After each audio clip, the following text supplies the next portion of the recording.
Hey guys, I know this is a pretty weird video to start off with, but I just need to do this. So, if you learned something, leave a like. Let's start with the late Jurassic.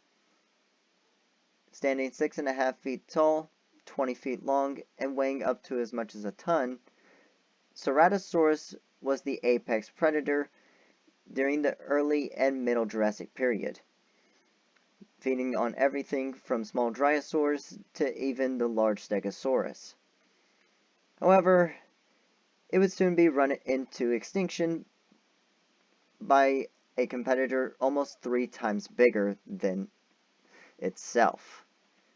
This was the Allosaurus, a pack hunter and an ambush predator.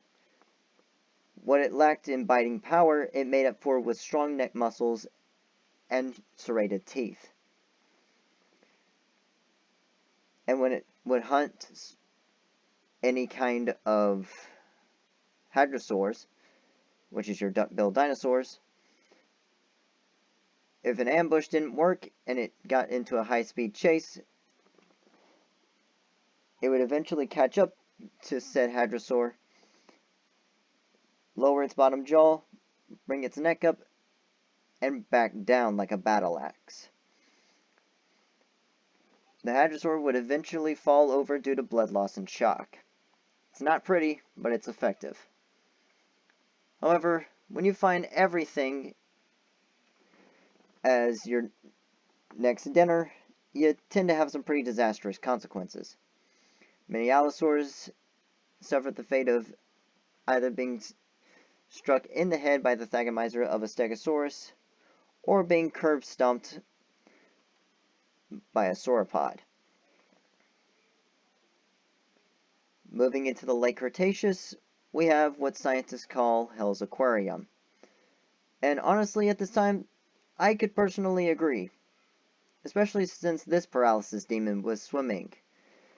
This is Cephactinus, a 20-foot, 3,000-pound fish that would be any angler's dream. That was, if it didn't decide to eat them first. Cephactinus's diet consists of 6-foot penguins called Hesperornis, Gillicus, and even each other. And most of the time when they tried to eat each other, they would choke on themselves and they would eventually fall to the seafloor. Keep in mind this was a Gillicus, by the way. Moving into the Eocene and earliest Miocene, we have what I like to call Satan's hell pig. And it actually is known by the pig to other scientists as the pig from hell. This is Intellidont. And personally, considering this dental hygiene, I can definitely agree with said scientists. This omnivore was an absolute beast. And while it was an effective hunter, it didn't always need to be. These suckers were about 4 feet tall, 6.5 feet long, and weighed about 500 pounds. And you can imagine with that bulk and battle tank-like body, almost nothing would stand in its way. But the one thing it would thieve off is Hyaenodon. Hyaenodons are 7 feet long, or about 4 to 3.5 feet tall, and weigh close to 300 pounds. Unfortunately, thanks to the help of Intellidont running it off of its meal, Hyaenodon eventually disappeared from the fossil record 10 million years ago. And mysteriously, so did Intellidont around the same time. When we move into the Miocene period, a bunch of animals started to die off as the climate started changing, and North America transformed into a bunch of grassland and desert. While a lot of animals chose brain over brawn, Intellidont transformed into Dino-Hyas, meaning terrible hog, or as it's more adequately nicknamed, the Terminator pig. And despite how awesome those names sound, they are largely inaccurate. Both Dinohyos and Intellidont are more related to modern-day hippos and whales than they are pigs.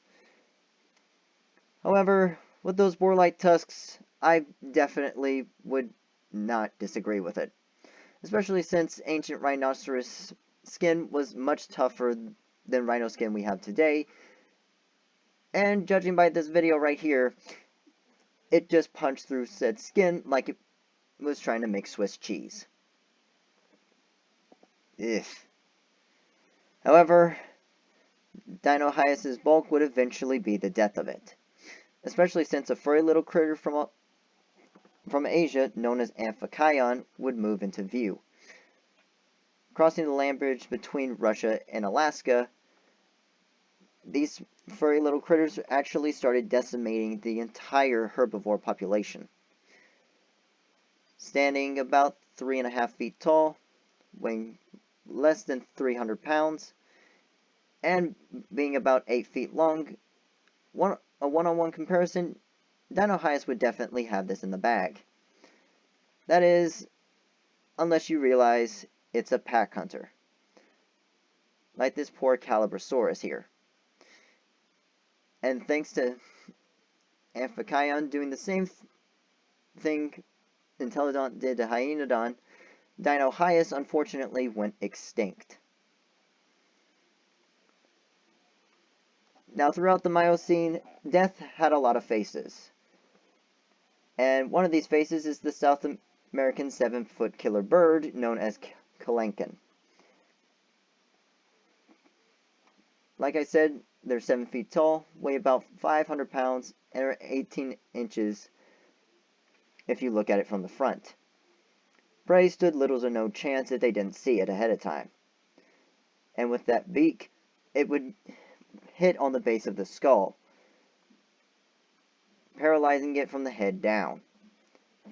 And turning over glyptodonts were no problem, especially since these guys were 250 pounds, and that armor is about an inch thick. However, when the Panama land bridge finally became available to both North and South American animals, it eventually evolved into Titanus in North America, running down horses like it was nothing. Although they were 20% smaller, that didn't mean that they were just as effective. However, increasing climate change, plenty of predation from saber-toothed and direwolves, and unfortunate circumstances caused Titanus as well as Kalinkan to eventually go extinct. If you learned anything from this video, please let me know in the comments. Goodbye.